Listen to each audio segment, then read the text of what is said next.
지영아, 그만해나 다 봤어. 민수는 휴대폰을 꺼내 카메라 영상을 재생했습니다. 지영이 가루를 갈고 있는 모습, 그리고 그것을 갈비탕에 넣는 모습이 선명하게 찍혀 있었습니다. 언제부터 카메라를? 왜 하는 거야? 대체 왜 아버지한테 이런 짓을 하는 거야? 지영은 여전히 대답하지 않았습니다. 그저 고개를 숙인 채 서 있을 뿐이었습니다. 당신은 몰라 그 사람이 어떤 사람인지.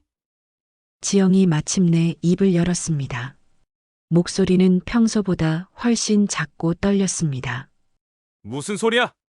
아버지가 뭘 잘못했다고?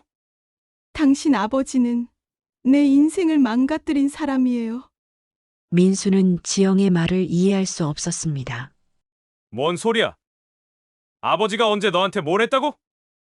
구독, 좋아요는 영상 제작에 큰 힘이 됩니다. 서울 외곽 30년 된 아파트 단지는 언제나 조용했습니다. 특히 203동 5층에 사는 정혜진의 집은 더욱 그랬죠. 78세의 정혜진은 매일 아침 6시 30분이면 어김없이 일어나 거실 창가 소파에 앉아 신문을 펼쳤습니다. 전직 중학교 교장이었던 그의 습관은 은퇴한 지 13년이 지난 지금도 변하지 않았습니다. 아버님, 아침 드세요. 며느리 윤지영이 조용히 다가와 밥상을 차려놓았습니다.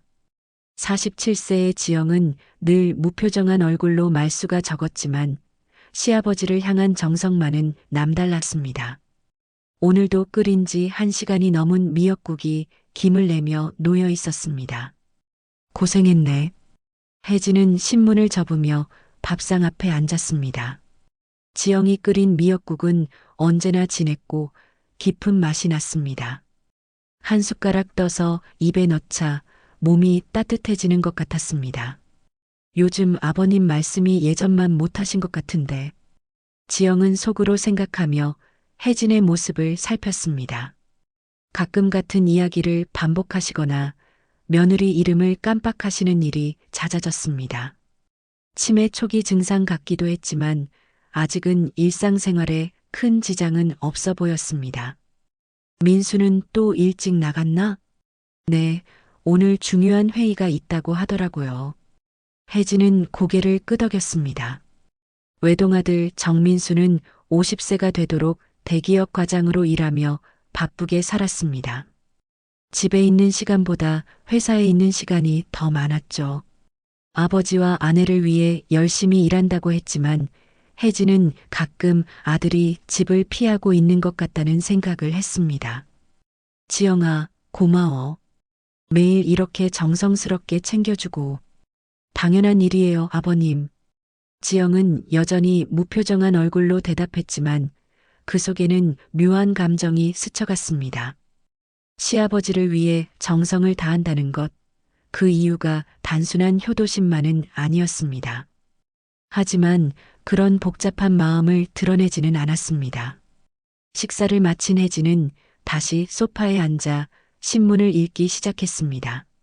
정치면, 사회면, 경제면을 차례대로 읽어내려갔지만 요즘엔 글자가 잘 보이지 않았습니다. 그래도 교장 시절부터 이어온 습관을 포기하고 싶지 않았습니다. 아버님, 약 드세요. 지영이 물 한 컵과 함께 약을 가져왔습니다. 혈압약과 당뇨약, 그리고 몇 가지 영양제였습니다. 혜진은 무심코 약을 받아 삼켰습니다. 지영아, 너도 몸 챙겨. 매일 나만 신경 쓰지 말고. 괜찮아요. 아버님이 건강하시면 되죠. 지영의 대답에는 언제나 그런 식으로 일관된 톤이 있었습니다. 감정의 기복이 거의 없는 평온한 목소리였지만 때로는 그 평온함이 오히려 어색하게 느껴졌습니다. 오후가 되자 혜진은 잠시 낮잠을 잤습니다. 요즘 유독 오후에 졸음이 몰려왔습니다.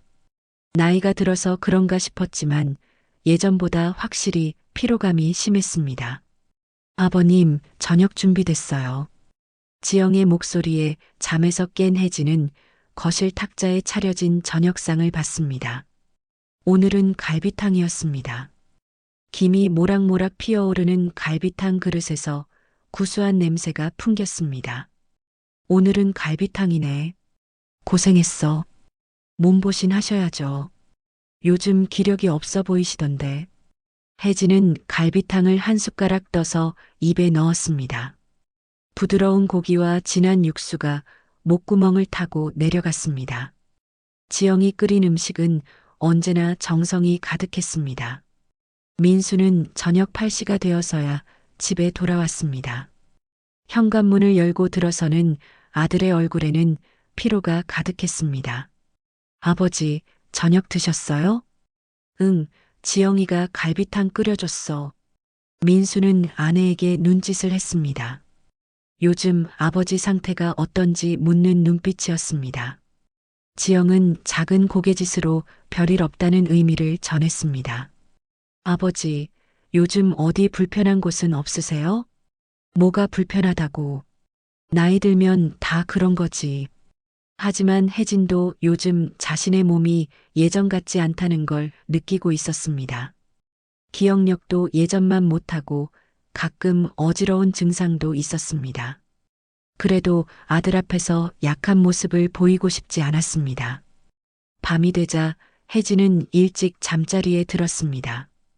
지영은 설거지를 하며 조용히 부엌을 정리했습니다. 30년 된 아파트의 낡은 부엌이지만 언제나 깨끗하게 유지되고 있었습니다. 민수는 거실에서 노트북을 열고 회사 일을 계속했습니다. 집에 와서도 일이 끝나지 않는 것이 대기업 과장의 현실이었습니다. 아버지와 아내가 잠든 조용한 집에서 키보드 소리만 달그락거렸습니다. 이렇게 정해진 가족의 하루가 조용히 마무리되었습니다. 겉으로는 평범한 가정의 일상이었지만 그 속에는 누구도 눈치채지 못한 작은 균열들이 서서히 벌어지고 있었습니다. 며칠이 지난 어느 화요일 아침, 혜진은 평소와 다른 느낌을 받았습니다. 지영이 건넨 갈비탕을 한 숟가락 떠서 입에 넣는 순간 미간이 저절로 찌푸려졌습니다. 익숙한 맛과는 뭔가 달랐습니다. 지영아, 이거 오늘은 뭔가 쓰다. 뭐 넣었니? 지영은 잠시 멈칫했다가 침착하게 대답했습니다.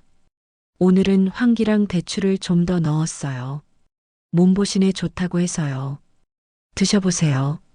혜진은 다시 한 숟가락 떠서 먹어봤지만 여전히 입안에 쓴맛이 남았습니다. 그래도 며느리의 정성을 생각해 억지로 한 그릇을 비웠습니다. 하지만 식사를 마치고 나니 이상하게 졸음이 몰려왔습니다. 아버님, 괜찮으세요? 얼굴이 안 좋아 보이시는데. 아니야, 그냥 좀 피곤한 것 같아. 혜진은 소파에 앉아 신문을 펼쳤지만 글자가 흐릿하게 보였습니다. 평소보다 훨씬 심한 어지럼증이 느껴졌습니다. 신문을 읽다가도 자꾸 졸음이 쏟아져 고개가 끄덕여졌습니다. 지영은 그런 혜진의 모습을 조용히 지켜보며 설거지를 했습니다. 그녀의 표정은 여전히 무덤덤했지만 손놀림은 평소보다 조금 빨랐습니다. 이 정도면 충분할 거야. 너무 많이 넣으면 안 되니까. 지영은 속으로 생각하며 그릇을 닦았습니다. 부엌 찬장 깊숙한 곳에 숨겨둔 작은 봉지가 머릿속에 떠올랐습니다. 한의원에서 샀다고 거짓말한 그 가루의 정체를 아는 사람은 지영뿐이었습니다. 오후가 되자 혜진의 증상은 더욱 심해졌습니다. 평소 같으면 이 시간 정도 자던 낮잠이 4시간 넘게 이어졌습니다. 깨어나서도 머리가 무겁고 몸이 나른했습니다. 지영아, 나 왜 이렇게 계속 졸리지? 나이 드시면 그런 거 아니에요? 푹 쉬시는 게 좋아요. 지영의 대답은 언제나 그랬듯 담담했습니다. 하지만 혜진은 뭔가 이상하다는 느낌을 지울 수 없었습니다. 이런 증상이 며칠째 계속되고 있었기 때문입니다. 저녁이 되어 민수가 집에 돌아왔을 때 혜진은 거실 소파에서 또 잠들어 있었습니다. 평소 같으면 저녁 뉴스를 보고 있을 시간이었는데 말입니다. 아버지, 괜찮으세요? 민수의 목소리에 혜진이 깜짝 놀라며 잠에서 깼습니다. 잠시 자신이 어디에 있는지 헷갈리는 듯한 표정이었습니다. 아, 민수야. 내가 언제 잠들었지? 지금 저녁 7시예요. 오늘 하루 종일 주무신 것 같던데. 민수는 아버지의 이상한 상태를 눈치챘습니다. 며칠 전부터 아버지가 평소보다 많이 졸아하고 있었는데 오늘은 특히 심했습니다. 아버지, 어디 아프신 건 아니에요? 병원에 가보시는 게 어때요? 아니야, 그냥 나이 들어서 그런 거야. 너무 걱정하지 마. 하지만 혜진 자신도 몸의 변화를 느끼고 있었습니다.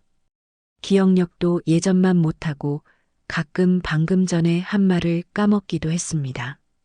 혹시 정말 치매가 시작되는 건 아닐까 하는 불안감이 스멀스멀 올라왔습니다. 그날 밤 혜진은 화장실에 가려고 일어나다가 갑자기 어지럼증을 느꼈습니다. 몸이 휘청거리며 벽에 손을 짚어야 했습니다. 다행히 넘어지지는 않았지만 심장이 빨리 뛰었습니다. 이거 보통 일이 아니네. 혜진은 혼자 중얼거리며 침대에 다시 누웠습니다. 하지만 잠이 쉽게 오지 않았습니다. 몸은 나른하고 졸린데 머릿속은 복잡했습니다. 다음 날 아침 지영이 또 갈비탕을 끓여왔습니다. 어제와 똑같은 메뉴였습니다. 혜진은 의아해하며 물었습니다. 지영아, 어제도 갈비탕이었는데 또 갈비탕이야? 아, 그래요? 깜빡했네요. 그래도 몸에 좋으니까 드세요. 지영은 별일 아니라는 듯 대답했지만 혜진은 뭔가 이상하다는 생각이 들었습니다. 며느리가 메뉴를 깜빡한다는 것도 이상하고 계속 같은 음식을 주는 것도 평소와 달랐습니다. 하지만 갈비탕을 먹은 후 또다시 강한 졸음이 몰려왔습니다. 이번에는 어지럼증과 함께 속이 메스꺼운 느낌도 들었습니다. 지영아, 나 좀 이상해. 계속 이렇게 졸리고 어지러워. 병원에 가보시는 게 어때요? 민수한테 말해서 모시고 가라고 할게요. 지영의 제안에 혜진은 고개를 끄덕였습니다. 정말로 뭔가 잘못되고 있다는 느낌이 강해졌기 때문입니다. 그날 오후 민수는 급히 회사에서 나와 아버지를 병원에 모셨습니다. 대학병원 응급실에서 기본 검사를 받은 혜진은 의사 앞에 앉아 있었습니다. 최근에 어떤 증상이 있으셨나요? 계속 졸리고 어지러워요. 그리고 가끔 기억도 안 나고. 의사는 혜진의 혈압을 재고 여러 검사를 했습니다. 그런데 결과가 나오자 의사의 표정이 조금 굳어졌습니다. 치매 초기 증상일 수도 있겠네요. 하지만 혈액 검사 결과를 보니 조금 이상한 부분이 있습니다. 이상한 부분이요? 민수가 걱정스럽게 물었습니다. 혈중에 알 수 없는 진정계 성분이 소량 검출됐습니다. 혹시 최근에 수면제나 신경안정제 같은 약물을 복용하신 적이 있으신가요? 혜진과 민수는 서로를 바라봤습니다. 혜진은 평소에 혈압약과 당뇨약 외에는 다른 약을 복용하지 않았습니다. 진정제요? 우리 집에는 그런 약이 없는데. 민수는 의사의 말을 듣고 점점 혼란스러워졌습니다. 혈중에서 진정제 성분이 나왔다는 것은 누군가가 의도적으로 약물을 투여했다는 의미일 수도 있었습니다. 일단 정밀 검사를 해보시는 게 좋겠습니다. 그리고 며칠간 약물 복용을 중단해 보세요. 병원에서 나오는 길에 민수는 복잡한 생각에 빠졌습니다. 아버지의 이상한 증상, 그리고 혈중에서 나온 진정제 성분. 이 모든 것이 우연의 일치일까요? 병원에서 돌아온 민수는 밤새 잠을 이루지 못했습니다. 의사가 말한 진정제 성분이 머릿속에서 맴돌았습니다. 아버지가 복용하는 약은 모두 처방전에 따른 것들이었고 집에는 수면제나 신경안정제 같은 약이 없었습니다. 그럼 대체 어디서 나온 거지? 민수는 이불을 뒤척이며 생각했습니다. 혹시 아버지가 혼자 몰래 약을 사서 드셨을까요? 아니면 정말 치매 증상으로 인한 착각일까요? 하지만 의사의 말은 분명했습니다. 혈액에서 진정제 성분이 검출됐다는 것은 분명한 사실이었습니다. 다음 날 아침, 민수는 일찍 일어나 아버지 방을 살펴봤습니다. 혜진은 아직 깊은 잠에 빠져 있었습니다. 평소보다 훨씬 깊게 잠들어 있는 모습이었습니다. 여보, 뭐해요? 지영이 조용히 다가와 물었습니다. 민수는 부인을 바라보며 망설였습니다. 혹시 지영이 뭔가 알고 있는 건 아닐까 하는 의심이 스멀스멀 올라왔지만 쉽게 입 밖으로 내지는 못했습니다. 아니야, 아버지 상태가 어떤가 싶어서. 어제 병원에서 뭐라고 했어요? 지영의 목소리는 평소와 다름없이 차분했습니다. 하지만 민수는 왜인지 모르게 부인의 눈빛이 평소보다 조금 다르다는 느낌을 받았습니다. 치매 초기일 수도 있다고 하네. 정밀 검사를 받아보라고 했어. 민수는 의도적으로 진정제 성분에 대한 이야기는 하지 않았습니다. 일단 더 확실한 정보를 얻기 전까지는 섣불리 의심하고 싶지 않았습니다. 그날 오후 민수는 회사에서 일찍 나와 아버지와 함께 정밀 검사를 받으러 갔습니다. MRI와 CT 촬영, 그리고 더 자세한 혈액 검사가 이어졌습니다. 검사 결과를 기다리는 동안 민수는 의사에게 조심스럽게 물어봤습니다. 선생님, 혹시 누군가가 의도적으로 약물을 투여했을 가능성도 있을까요? 의사는 잠시 민수를 바라보더니 신중하게 대답했습니다. 가능성을 완전히 배제할 수는 없습니다. 하지만 그런 의심을 하기 전에 다른 원인들을 먼저 확인해 보는 게 좋겠네요. 집으로 돌아오는 길에 혜진은 민수에게 말했습니다. 민수야, 나 요즘 정말 이상해. 기억도 안 나고 자꾸 졸려. 아버지, 걱정 마세요. 곧 결과 나오면 원인을 알 수 있을 거예요. 하지만 민수 자신도 불안했습니다. 만약 정말 누군가가 의도적으로 아버지에게 약물을 투여하고 있다면 그 사람은 누구일까요? 그리고 왜 그런 일을 하는 걸까요? 그날 밤 민수는 중대한 결심을 했습니다. 아버지 방에 몰래 카메라를 설치하기로 한 것입니다. 하지만 이런 일을 혼자 결정하기에는 너무 큰 문제였습니다. 아버지, 제안이 하나 있는데요. 다음 날 아침 민수는 조심스럽게 혜진에게 말을 꺼냈습니다. 뭔데? 혹시 집에 작은 카메라를 설치해 보는 게 어떨까요? 아버지 상태를 확인하기 위해서요. 혜진은 잠시 놀란 표정을 지었습니다. 카메라를? 그럴 필요까지 있겠니? 그냥 혹시 몰라서 그래요. 아버지가 혼자 계실 때 무슨 일이 있는지 확인하려고요. 아버지를 불편하게 하려는 건 아니에요. 혜진은 한참을 생각하더니 고개를 끄덕였습니다. 그래, 내가 그렇게 걱정한다면. 민수는 그날 인터넷으로 작은 몰래카메라를 주문했습니다. 아버지 방 책상 위 작은 시계 모양의 카메라였습니다. 지영이 눈치채지 못하도록 자연스럽게 설치할 수 있는 제품이었습니다. 이틀 후 카메라가 도착했고 민수는 지영이 장을 보러 나간 사이에 아버지 방에 설치했습니다. 작은 시계 안에 숨겨진 카메라는 휴대폰 앱으로 실시간 확인할 수 있었습니다. 아버지, 이거 그냥 시계예요. 아무도 모르게 해주세요. 알겠다. 그런데 정말 필요한 일이겠지? 혜진의 목소리에는 걱정이 섞여 있었습니다. 자신의 집에 몰래 카메라를 설치해야 할 정도로 상황이 심각하다는 것을 직감했기 때문입니다. 며칠이 지났습니다. 민수는 회사에서도 틈틈이 카메라 영상을 확인했습니다. 처음 이틀 동안은 별다른 이상이 없었습니다. 지영은 평소와 다름없이 아버지를 돌보고 있었습니다. 그런데 셋째 날 오후 충격적인 장면이 카메라에 잡혔습니다. 지영이 부엌에서 뭔가를 갈고 있었습니다. 작은 절구에 하얀 가루 같은 것을 넣고 곱게 갈고 있는 모습이었습니다. 그리고 그것을 작은 종이에 싸서 호주머니에 넣었습니다.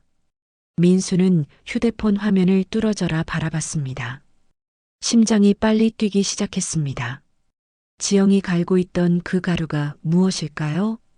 30분 후 지영이 갈비탕을 끓이는 모습이 다시 카메라에 잡혔습니다. 그런데 이번에는 뭔가 다른 행동을 했습니다. 호주머니에서 작은 종이를 꺼내더니 그 안에 가루를 탕에 조금씩 넣고 저었습니다. 민수는 숨이 막히는 것 같았습니다. 정말로 지영이 아버지 음식에 뭔가를 타고 있었던 것입니다. 그 하얀 가루의 정체가 무엇인지는 모르겠지만 분명히 의사가 말한 진정제 성분과 관련이 있을 것 같았습니다. 그날 저녁 민수는 집에 돌아와서도 평정심을 유지하기 어려웠습니다. 지영이 아버지에게 갈비탕을 가져다 드리는 모습을 보며 속으로 분노가 치밀어 올랐습니다. 대체 왜 이런 짓을 하는 거야? 하지만 섣불리 추궁하기에는 아직 증거가 부족했습니다. 그 가루가 정확히 무엇인지, 그리고 지영이 왜 그런 행동을 하는지 알아야 했습니다. 민수는 그날 밤 지영이 잠든 후 조용히 부엌을 뒤져봤습니다. 찬장 구석구석을 살펴보다가 마침내 작은 비닐봉지 하나를 발견했습니다. 안에는 하얀 가루가 들어 있었고 겉면에는 한의원 이름이 적혀 있었습니다. 이게 바로 그 가루구나. 민수는 봉지를 자세히 살펴봤습니다. 한의원 주소와 전화번호가 적혀 있었지만 뭔가 의심스러웠습니다. 정말 한의원에서 처방받은 보약일까요? 다음 날 아침 민수는 회사에 지각 연락을 하고 그 한의원을 직접 찾아갔습니다. 봉지에 적힌 주소를 따라갔지만 그곳에는 한의원이 없었습니다. 대신 빈 상가 건물만 덩그러니 서 있었습니다. 역시 가짜였어. 민수는 이제 확신했습니다. 지영이 아버지에게 정체불명의 약물을 투여하고 있다는 것을, 그리고 그것을 숨기기 위해 가짜 한의원 봉지까지 만들었다는 것을, 이제 지영과 정면으로 맞서야 할 때가 왔습니다. 그날 저녁 민수는 평소보다 일찍 집에 돌아왔습니다. 현관문을 열고 들어서자 지영이 부엌에서 저녁 준비를 하고 있었습니다. 평소와 다름없는 모습이었지만 이제 민수의 눈에는 모든 것이 달라 보였습니다. 지영아. 민수의 목소리가 평소보다 낮고 무거웠습니다. 지영은 고개를 돌려 남편을 바라봤습니다. 일찍 왔네요. 저녁 곧 될 거예요. 지영아, 이거 뭐야? 민수는 주머니에서 하얀 가루가 든 비닐봉지를 꺼내 들었습니다. 지영의 얼굴이 순간 굳어졌습니다. 하지만 금세 평정을 되찾으며 대답했습니다. 보약이에요. 한의원에서 산. 한의원? 어느 한의원? 민수의 목소리에 날카로움이 섞였습니다. 지영은 잠시 주춤하더니 봉지를 가리켰습니다. 거기 적혀 있잖아요. 내가 오늘 그 주소에 직접 가봤어. 거기엔 한의원이 없더라. 지영의 얼굴이 창백해졌습니다. 하지만 여전히 침착함을 유지하려 애썼습니다. 그럼 이사를 갔나 봐요. 진짜 한의원에서 산 거예요. 지영아, 그만해. 나 다 봤어. 민수는 휴대폰을 꺼내 카메라 영상을 재생했습니다. 지영이 가루를 갈고 있는 모습, 그리고 그것을 갈비탕에 넣는 모습이 선명하게 찍혀 있었습니다. 지영은 영상을 보더니 한동안 말이 없었습니다. 그녀의 손이 미세하게 떨리기 시작했습니다. 언제부터 카메라를 왜 하는 거야? 대체 왜 아버지한테 이런 짓을 하는 거야? 민수의 목소리가 높아졌습니다. 그동안 억눌러 왔던 분노와 당황스러움이 한꺼번에 터져 나왔습니다. 지영은 여전히 대답하지 않았습니다. 그저 고개를 숙인 채 서 있을 뿐이었습니다. 당신은 몰라. 그 사람이 어떤 사람인지.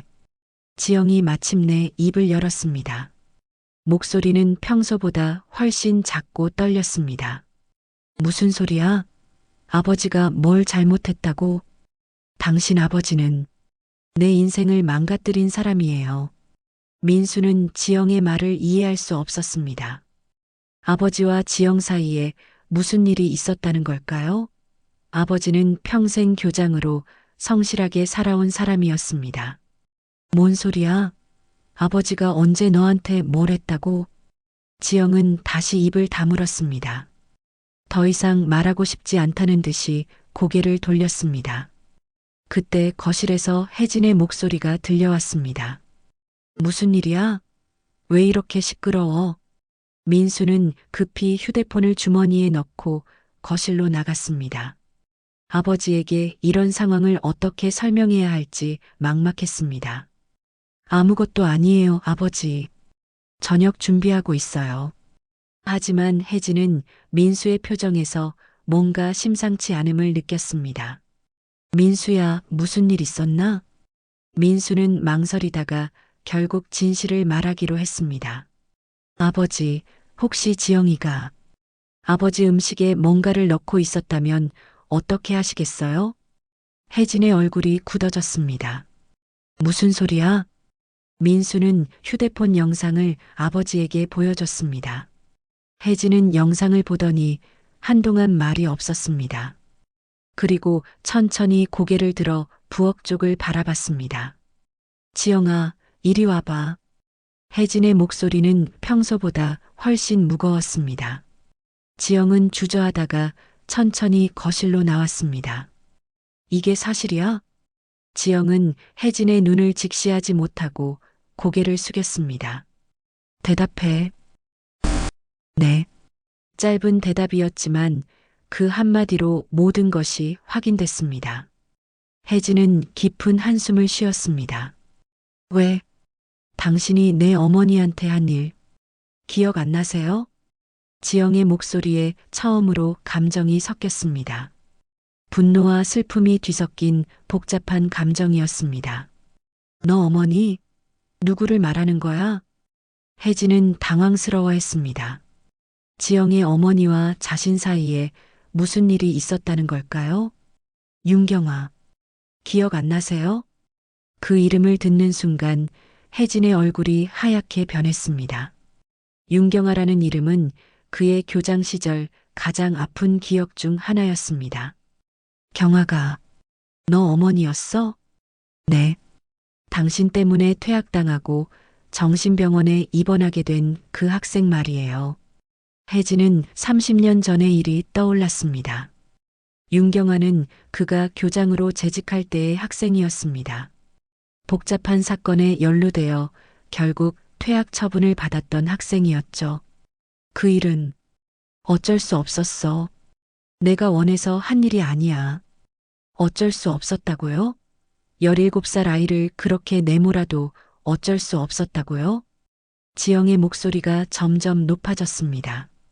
그동안 억눌러왔던 감정들이 폭발하기 시작했습니다. 민수는 아버지와 지영의 대화를 들으며 점점 혼란스러워졌습니다. 과거에 무슨 일이 있었는지는 모르겠지만 그것이 지금의 상황을 정당화할 수는 없었습니다. 지영아, 과거에 무슨 일이 있었든 아버지를 해치려는 건 잘못된 거야. 해치려고 한 게 아니에요. 그냥 기억을 잃게 하고 싶었을 뿐이에요. 그 기억을, 그때의 일들을 모두 잊게 하고 싶었어요. 지영의 고백에 혜진과 민수는 충격을 받았습니다. 지영이 혜진에게 준 것은 독이 아니라 기억을 잃게 하는 약물이었던 것입니다. 그래서 치매인 것처럼 꾸민 거야? 민수가 물었습니다. 그제야 가짜 진단서의 의미가 이해됐습니다. 처음에는 복수하려고 했어요. 하지만 여기서 살면서 당신들이 좋은 사람들이라는 걸 알게 됐어요. 그래서 그냥 기억만 지우고 싶었어요. 지영의 눈에 눈물이 맺혔습니다. 복잡한 감정들이 얽혀 있는 눈물이었습니다. 혜진은 한동안 말이 없었습니다. 30년 전 그 사건의 진실, 그리고 지금의 상황까지 모든 것이 한꺼번에 머릿속에서 정리되지 않았습니다. 지영아, 미안하다. 혜진의 작은 사과가 무거운 침묵을 깨뜨렸습니다. 혜진의 사과 후 집안은 무거운 침묵에 휩싸였습니다. 지영은 눈물을 훔치며 부엌으로 돌아갔고 민수는 복잡한 심정으로 아버지를 바라봤습니다. 30년 전의 진실이 무엇인지, 그리고 앞으로 어떻게 해야 할지 아무도 명확한 답을 갖고 있지 않았습니다. 아버지, 30년 전에 정확히 무슨 일이 있었던 거예요? 민수가 조심스럽게 물었습니다. 혜진은 깊은 한숨을 쉬며 소파에 앉았습니다. 윤경아, 그 아이는 우리 학교에서 가장 똑똑한 학생 중 하나였어. 하지만 집안 사정이 어려웠지. 혜진의 목소리는 과거를 회상하며 점점 작아졌습니다. 그때 학교에서 큰 사건이 하나 있었어. 시험지 유출 사건이었는데 경아가 연루됐다는 의혹이 있었지. 정말 경아 어머니가 한 일이었나요? 아니야. 사실 그건 교사 한 명이 한 일이었어. 하지만 그 교사는 교육청에 연줄이 있었고 경아는 가난한 집 아이였지. 혜진의 고백에 민수는 점점 상황을 이해하기 시작했습니다. 결국 경아가 희생양이 된 거군요. 맞아. 나도 알고 있었어. 경아가 억울하다는 걸. 하지만 그때는 어쩔 수 없었다고 생각했어. 혜진의 목소리에 후회가 묻어났습니다. 30년이 지난 지금도 그때의 선택을 후회하고 있었던 것입니다. 그날 밤 민수는 지영과 제대로 된 대화를 나누기로 했습니다. 혜진이 잠든 후 거실에서 마주 앉았습니다. 지영아, 어머니는 지금 어떻게 지내세요? 정신병원에 계세요. 퇴학당한 후로 계속. 지영의 목소리가 떨렸습니다. 그때 어머니가 17살이었다고 했는데 그럼 너는? 퇴학당한 그 해에 저를 낳으셨어요. 미혼모로. 민수는 이제 지영의 분노를 이해할 수 있었습니다. 어머니의 인생이 송두리째 바뀐 것뿐만 아니라 지영 자신도 그 여파로 힘든 삶을 살아야 했던 것입니다. 그래서 우리 집에 며느리로 들어온 거야? 처음에는 복수하려고 했어요. 하지만 막상 살다 보니 지영은 말을 잇지 못했습니다. 복잡한 감정들이 얽혀 있었기 때문입니다. 진짜 가족 같았어요. 아버님도 당신도. 그래서 더 괴로웠어요. 다음 날 아침 혜진은 평소보다 일찍 일어났습니다. 어젯밤 대화 후 잠을 제대로 이루지 못했습니다. 30년 전의 죄책감이 다시 무겁게 다가왔습니다. 지영이 아침을 준비하고 있었지만 분위기는 어색했습니다. 혜진은 지영이 건넨 미역국을 받아들고 말했습니다. 지영아, 이제 그런 거 넣지 마. 네. 지영의 대답은 작고 힘없었습니다. 그런데 그날 오후 예상치 못한 일이 벌어졌습니다. 혜진이 식사 중에 갑자기 심한 구토를 시작한 것입니다. 아버님, 지영이 급히 달려가 혜진을 부축했습니다. 하지만 혜진의 상태는 급속히 악화되었습니다. 온몸에 경련이 일기 시작했습니다. 119에 신고해요. 민수가 급히 전화를 걸었습니다. 구급차가 도착할 때까지 혜진은 의식을 잃었다 깼다를 반복했습니다. 환자분이 최근에 복용한 약물이나 음식이 있나요? 구급대원이 물었습니다. 민수는 당황스러워하며 대답했습니다. 며느리가 해주는 음식을 드셨는데 구급차에서 응급처치를 받으며 혜진은 병원으로 이송되었습니다. 응급실에서 의사는 심각한 표정으로 말했습니다. 약물 과다 복용으로 보입니다. 혈중 농도가 위험 수준이에요. 과다 복용이요? 민수는 이해할 수 없었습니다. 지영이 더 이상 약물을 주지 않기로 했는데 왜 이런 일이 벌어진 걸까요? 혹시 의도적인 투약 가능성도 있습니다. 경찰에 신고하는 게 좋겠어요. 의사의 말에 민수는 머리가 하얗게 변했습니다. 경찰 신고라니 상황이 이렇게까지 심각해질 줄은 몰랐습니다.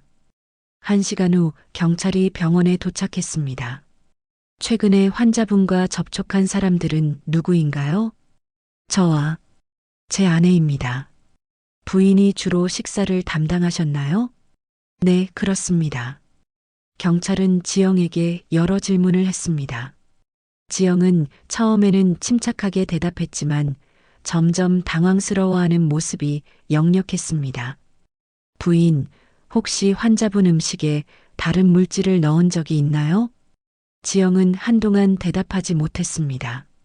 민수가 이미 카메라 영상을 갖고 있다는 것을 알고 있었기 때문입니다. 있습니다.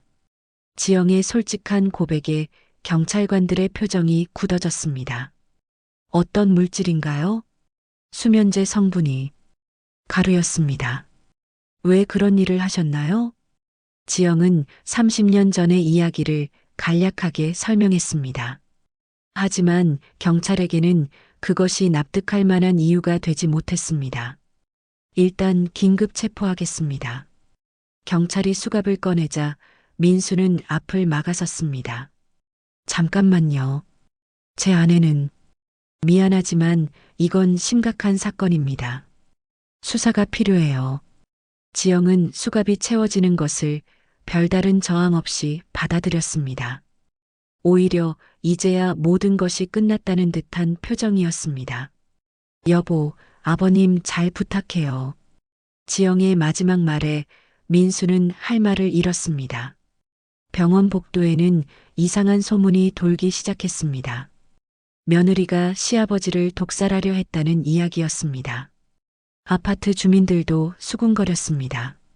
조용한 사람인 줄 알았는데 역시 사람은 겉모습만으로는 모르는 거야. 민수는 이런 시선들이 괴로웠습니다. 사람들은 30년 전의 진실에 대해서는 알지 못한 채 지영만을 악인으로 몰고 있었습니다. 중환자실에 입원한 혜진은 의식이 혼미한 상태가 계속되었습니다. 의사는 회복 가능성에 대해 확신하지 못했습니다. 그날 밤 민수는 홀로 집에 앉아 있었습니다. 어제까지만 해도 평범한 가정이었는데 하루 만에 모든 것이 엉망이 되어버렸습니다. 정말 지영이가 또 약물을 준 걸까? 민수는 의심스러웠습니다. 어제 대화 후 지영이 더 이상 그런 일을 하지 않겠다고 약속했는데 왜 갑자기 이런 일이 벌어진 걸까요? 혹시 다른 이유가 있는 건 아닐까요? 아니면 정말로 지영의 복수심이 끝까지 이어진 것일까요? 민수는 답을 찾을 수 없었습니다. 지영이 구속된 지 사흘째 되는 날, 민수는 우편함에서 뜻밖의 편지를 발견했습니다. 발신인은 지영의 친정이었습니다. 편지 봉투는 두툼했고 겉면에는 지영이에게라고 적혀 있었습니다. 민수는 잠시 망설였습니다. 다른 사람 앞으로 온 우편물을 열어봐도 될까 싶었지만 현재 상황에서는 어쩔 수 없었습니다. 지영은 구치소에 있고 혹시 중요한 내용일 수도 있었습니다. 봉투를 열자 여러 장의 서류가 나왔습니다. 첫 번째는 정신병원 입원 기록이었습니다. 윤경아라는 이름이 선명하게 적혀 있었습니다. 지영의 어머니였습니다. 30년째 입원 중. 조현병 진단. 민수는 서류를 읽으며 가슴이 무거워졌습니다. 지영의 어머니가 이렇게 오랫동안 정신병원에 입원해 있었다는 사실이 충격적이었습니다. 두 번째 서류는 더욱 충격적이었습니다. 혜진이 교장으로 재직했던 중학교의 공문서였습니다. 30년 전 시험지 유출 사건과 관련된 내용이었습니다. 학생 윤경아 퇴학 처분 결정. 민수는 서류를 자세히 읽어봤습니다. 사건의 전말이 상세히 기록되어 있었습니다. 시험지를 유출한 것은 김모 교사였지만 결과적으로 윤경아가 모든 책임을 지고 퇴학당한 것이었습니다. 가장 충격적인 것은 마지막 페이지였습니다. 혜진의 서명이 있는 징계위원회 결정서였는데 그 밑에 작은 글씨로 메모가 적혀 있었습니다. 김 교사는 교육청 국장 조카. 어쩔 수 없는 선택이었음. 민수는 손이 떨렸습니다. 아버지가 진실을 알고 있었음에도 불구하고 경아를 희생양으로 만든 것이었습니다. 그것도 권력과 연줄 때문에 말입니다. 세 번째 서류는 더욱 가슴 아픈 내용이었습니다. 경아가 퇴학당한 후 임신한 사실을 알고 자살을 시도했다는 기록이었습니다. 다행히 목숨은 건졌지만 그 충격으로 정신적 문제가 시작된 것이었습니다. 지영이가 이 모든 걸 알고 있었구나. 민수는 이제 지영의 심정을 조금이나마 이해할 수 있었습니다. 어머니의 인생을 송두리째 바꾼 사건의 당사자와 가족이 되어 살아야 했던 지영의 마음이 얼마나 복잡했을지 상상이 되었습니다. 그날 오후 민수는 병원에 입원한 아버지를 찾아갔습니다. 혜진은 의식은 회복했지만 여전히 몸이 많이 약해져 있었습니다. 아버지, 이거 보세요. 민수는 서류들을 혜진에게 보여줬습니다. 혜진은 서류를 보더니 얼굴이 창백해졌습니다. 이건 어디서 났어? 지영이 친정에서 보낸 편지였어요. 혜진은 한동안 서류를 들여다봤습니다. 30년 전의 일들이 생생하게 떠올랐습니다. 아버지, 정말 이게 사실이에요? 진실을 알면서도 경아를 희생양으로 만든 거예요? 혜진은 고개를 끄덕였습니다. 더 이상 숨길 수 없었습니다. 그때 정말 어쩔 수 없었어. 김 교사는 교육청 국장의 조카였고 나는 그냥 교장이었어. 진실을 말했다면 내가 교직에서 쫓겨났을 거야. 그래서 17살 아이를 희생시킨 거예요? 민수의 목소리에 분노가 섞였습니다. 아버지를 존경해왔던 마음에 균열이 생기기 시작했습니다. 민수야, 미안하다. 정말 미안해. 혜진의 눈에 눈물이 고였습니다. 30년 동안 마음속에 묻어둔 죄책감이 터져나왔습니다. 지영이는 복수하려고 우리 집에 온 거였어. 처음에는 그랬을 거야. 하지만 살다 보니 마음이 바뀌었겠지. 그래서 죽이려 하지 않고 기억만 지우려 했던 거야. 혜진의 말에 민수는 더욱 복잡해졌습니다. 지영의 행동을 이해할 수는 있지만 그렇다고 해서 정당화될 수는 없었습니다. 그런데 아버지, 어제 갑자기 쓰러진 건 뭐예요? 지영이가 더 이상 약을 주지 않기로 했는데 혜진은 잠시 머뭇거리더니 고백했습니다. 그건 내가 직접 먹었어. 네. 민수는 아버지의 말을 이해할 수 없었습니다. 지영이가 숨겨둔 약을 내가 찾아서 한꺼번에 많이 먹었어. 왜요? 왜 그런 짓을 하신 거예요? 죽고 싶었어? 30년 동안 짊어지고 살아온 죄책감이 더 이상 견딜 수 없었어. 혜진의 고백에 민수는 충격을 받았습니다. 아버지가 자살을 시도한 것이었습니다. 그럼 지영이는 억울하게 잡혀간 거네요. 맞아. 지영이는 잘못이 없어. 모든 건 내 책임이야. 민수는 급히 경찰서에 연락했습니다. 아버지의 증언을 통해 지영의 억울함을 풀어줘야 했습니다. 하지만 경찰은 쉽게 믿지 않았습니다. 환자분이 의식이 혼미한 상태에서 한 말을 그대로 믿기는 어렵습니다. 정확한 수사가 필요해요. 그럼 CCTV나 다른 증거를 찾아보세요. 지영이는 그날 약을 주지 않았어요. 민수는 집에 설치된 카메라 영상을 다시 확인했습니다. 그날 아침 지영이 평소와 다름없이 음식을 준비하는 모습이 찍혀 있었습니다. 특별한 약물을 넣는 장면은 없었습니다. 오히려 혜진이 혼자 있을 때 부엌에 가서 뭔가를 찾는 모습이 포착되었습니다. 그리고 그것을 물과 함께 삼키는 장면도 있었습니다. 역시 아버지 말이 맞아. 민수는 이 영상을 증거로 경찰에 제출했습니다. 며칠 후 수사 결과 지영의 무죄가 입증되었습니다.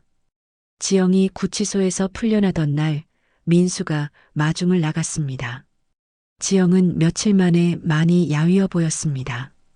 여보, 미안해요. 아버지가 진실을 말씀하셨어요. 차 안에서 민수는 지영에게 모든 것을 설명했습니다. 30년 전의 진실, 그리고 혜진의 자살 시도까지 말입니다.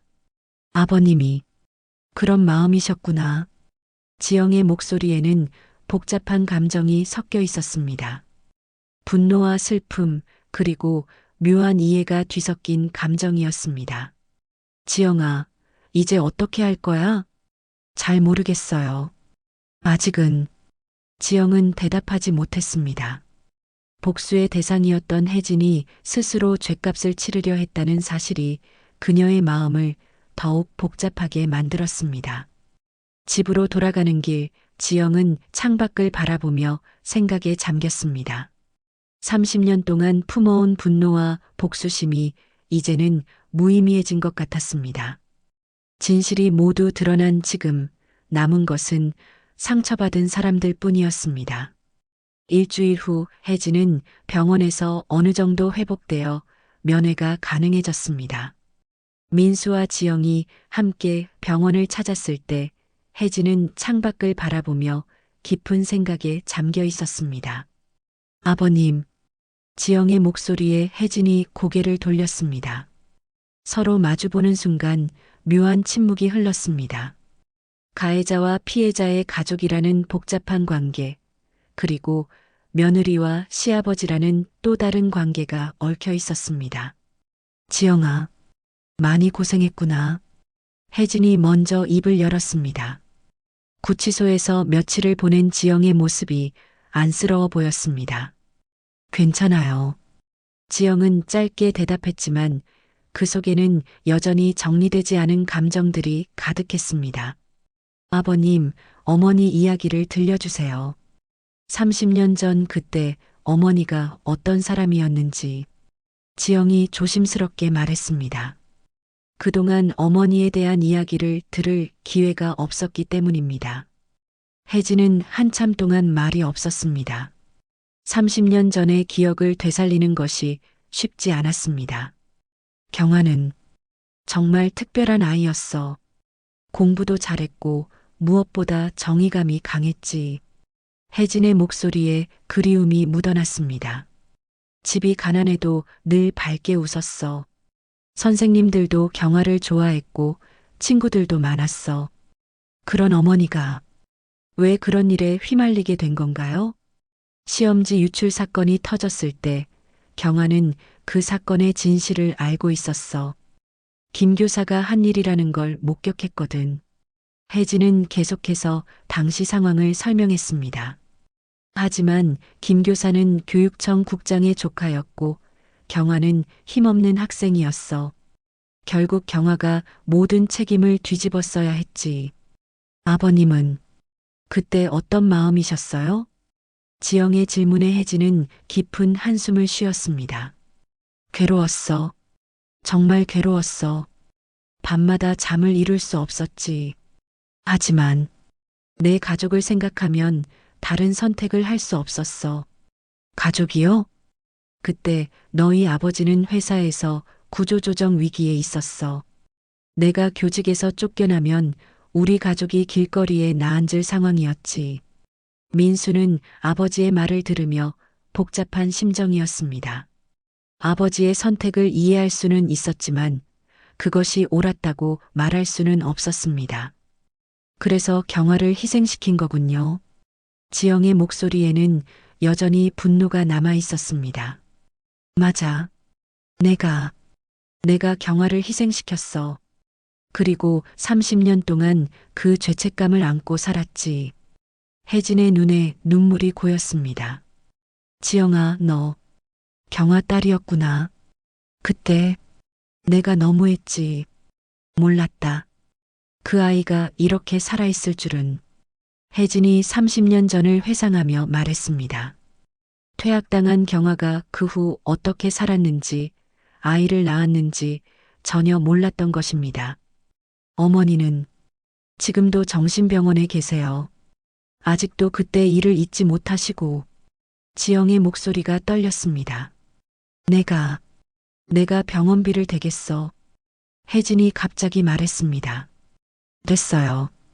그런 식으로 해결될 문제가 아니에요. 지영은 단호하게 거절했습니다. 그때 갑자기 혜진이 이상한 말을 했습니다. 경찰에게 모든 건 내 부탁이었다고 말하겠어. 네. 민수와 지영이 동시에 놀랐습니다. 내가 불면증이 심해서 지영이에게 약을 부탁했다고 하겠어. 지영이는 무죄야. 아버님, 이미 진실은 다 밝혀졌어요. 지영이는 풀려났고요. 민수가 말했지만 혜진의 의지는 확고했습니다. 그래도 지영이가 받은 상처를 생각하면 아버님, 그런 거짓말로는 아무것도 해결되지 않아요. 지영이 말했습니다. 그럼 어떻게 해야 할까? 내가 어떻게 해야 너를 용서받을 수 있을까? 혜진의 간절한 물음에 지영은 한동안 대답하지 못했습니다. 용서, 쉽지 않아요. 30년 동안 어머니가 겪은 고통을, 제가 겪은 아픔을 생각하면 알아. 내가 용서받을 자격이 없다는 걸 알아. 혜진이 고개를 숙였습니다. 하지만 아버님도 30년 동안 고통받으셨잖아요. 죽고 싶을 만큼. 지영의 말에 혜진이 고개를 들었습니다. 잘못은 내가 시작했으니 나로 끝내겠어. 더 이상 너희들이 고통받는 일은 없게 하겠어.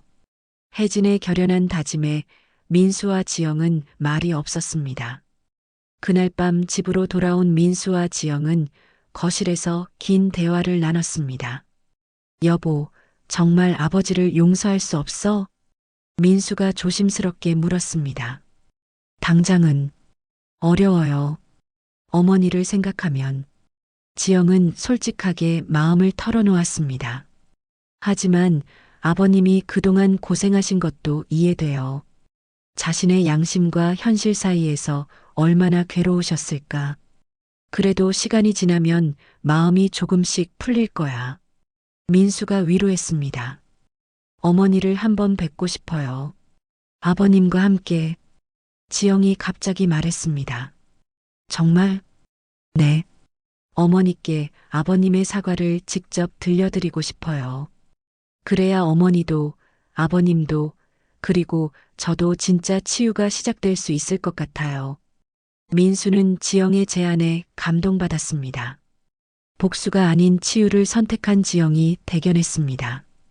그런데 아버님이 그럴 수 있을까? 모르겠어요. 하지만 물어봐야죠. 다음 날 아침 민수와 지영은 다시 병원을 찾았습니다. 혜진에게 지영의 제안을 전했을 때 혜진은 한동안 말이 없었습니다. 정말 그래도 될까? 아버님이 진심으로 사과하고 싶다면 그래야죠. 지영이 대답했습니다. 혜진은 30년 만에 경아를 만날 생각에 떨렸습니다. 하지만 이것이 진정한 용서와 치유로 가는 첫걸음이라는 것을 알고 있었습니다. 알겠다. 경아를 만나보겠어. 혜진의 대답에 지영의 눈에 처음으로 희망의 빛이 스쳤습니다. 석 달이 지났습니다. 혜진은 병원에서 퇴원해 요양원으로 옮겨 재활치료를 받고 있었습니다. 몸은 많이 회복되었지만 아직 집에서 혼자 생활하기에는 무리가 있었습니다. 아버님, 오늘 어머니 뵈러 가는 날이에요. 지영이 요양원에 도착해 말했습니다. 몇 주 전부터 약속했던 날이었습니다. 혜진은 30년 만에 윤경아를 만날 생각에 밤새 잠을 이루지 못했습니다. 정말 괜찮을까? 혜진의 목소리에는 불안감이 가득했습니다. 괜찮을 거예요. 어머니도 준비가 되셨대요. 지영은 며칠 전 정신병원의 주치의와 상담했습니다. 경화의 상태가 예전보다 많이 좋아져서 면회가 가능하다는 답을 들었습니다. 차 안에서 정신병원으로 가는 길, 혜진은 계속 손을 떨었습니다.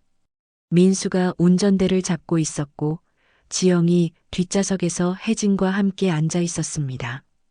아버님, 너무 긴장하지 마세요. 30년 동안 이 순간을 꿈꿔왔어. 사과할 기회를 말이야. 혜진의 고백에 지영은 복잡한 마음이었습니다. 여전히 완전히 용서할 수는 없었지만 혜진의 진심만큼은 믿고 있었습니다. 정신병원에 도착하자 주치의가 나와서 맞이했습니다. 경화 씨 상태는 많이 좋아졌습니다. 하지만 갑작스러운 자극을 받으면 다시 악화될 수 있으니 조심스럽게 접근해 주세요. 면회실에 들어가자 창가에 앉아 있는 여성이 보였습니다. 47세가 된 윤경아였습니다. 17세 때의 모습은 찾아볼 수 없었지만 눈빛만큼은 여전히 맑았습니다. 어머니, 지영이 조용히 다가가 경화의 손을 잡았습니다. 경화는 딸을 보며 미소를 지었습니다. 지영아, 오늘은 누가 함께 왔니? 경화의 목소리는 차분했습니다.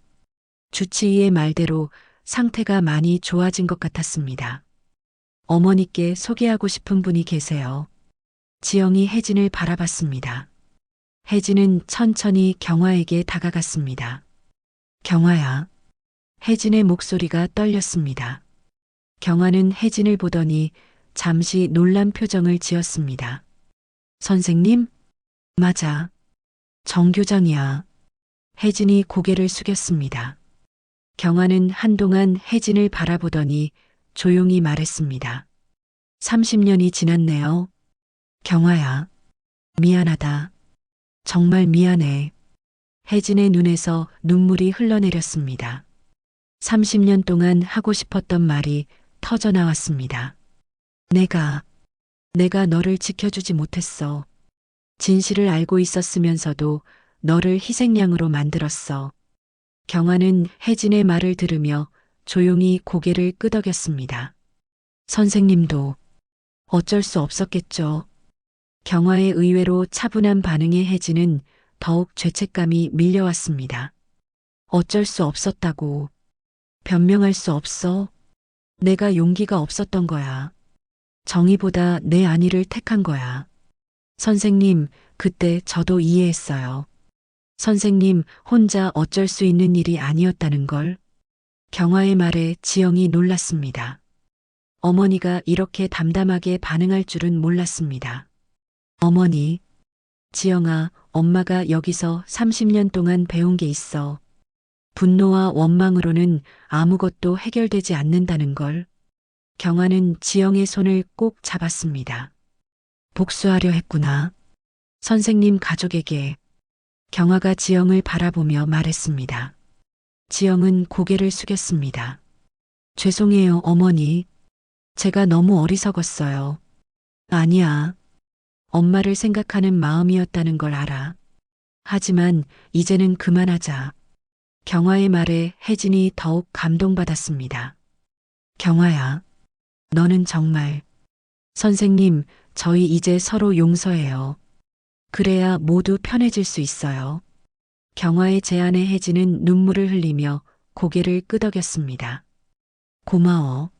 정말 고마워. 면회를 마치고 나오는 길에 지영은 많은 생각이 들었습니다. 어머니의 너그러운 마음에 감동받기도 했고 자신의 복수심이 얼마나 무의미했는지 깨닫기도 했습니다. 지영아, 어머니가 정말 대단하시다. 민수가 말했습니다. 네, 저보다 훨씬 어른이시네요. 지영은 부끄러웠습니다. 어머니는 30년 동안 고통받으면서도 용서를 배웠는데 자신은 복수만 생각했으니까요. 요양원으로 돌아온 혜진은 마음이 한결 가벼워졌습니다.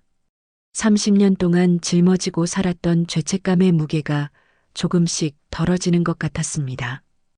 그날 저녁 민수와 지영은 집에서 조용한 저녁 식사를 했습니다. 오랜만에 평화로운 분위기였습니다. 여보, 이번엔 내가 끓였어요. 민수가 미역국을 끓여 지영에게 건넸습니다. 지영은 놀란 표정으로 민수를 바라봤습니다. 당신이 요리를? 이제는 내가 좀 더 집안일에 신경 써야죠. 민수의 말에 지영은 미소를 지었습니다. 오랜만에 보는 진짜 웃음이었습니다. 맛이 어때요? 좋아요. 정말 좋아요. 지영은 미역국을 한 숟가락 떠서 입에 넣었습니다. 짠맛이 강했지만 그 속에 담긴 정성이 느껴졌습니다. 이제 숨기지 말고 말해주세요. 뭐든. 민수가 지영의 손을 잡으며 말했습니다. 앞으로는 서로 솔직하게 살아요. 지영이 대답했습니다. 거실 창가에는 혜진이 좋아하던 화분들이 여전히 햇살을 받으며 자라고 있었습니다. 조용한 집안이었지만 이제는 이전과는 다른 온기가 흘렀습니다. 며칠 후 지영은 정신병원을 다시 찾았습니다. 이번에는 혼자였습니다. 어머니, 저 결정했어요. 뭘? 어머니를 모셔오려고요. 집으로. 경아는 놀란 표정으로 딸을 바라봤습니다. 하지만 선생님 가족과 괜찮아요. 민수도 찬성했어요. 아버님도 좋아하실 거예요. 지영의 제안에 경아는 한동안 생각에 잠겼습니다. 정말 괜찮을까? 네. 이제는 진짜 가족이 되어 보려고요. 한 달 후 경아는 30년 만에 병원을 나와 지영의 집으로 왔습니다.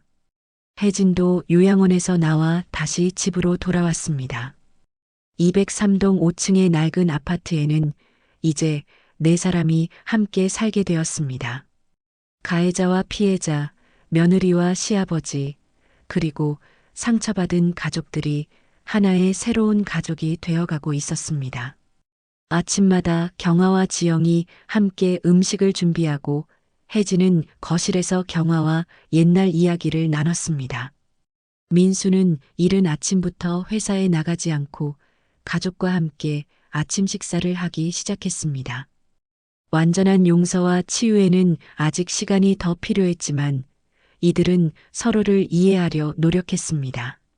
상처는 시간이 아니라 진실한 용서와 마주할 때 비로소 아물 수 있다는 것을 모두가 깨달았습니다. 그렇게 30년 된 아파트에는 새로운 희망이 자리 잡기 시작했습니다.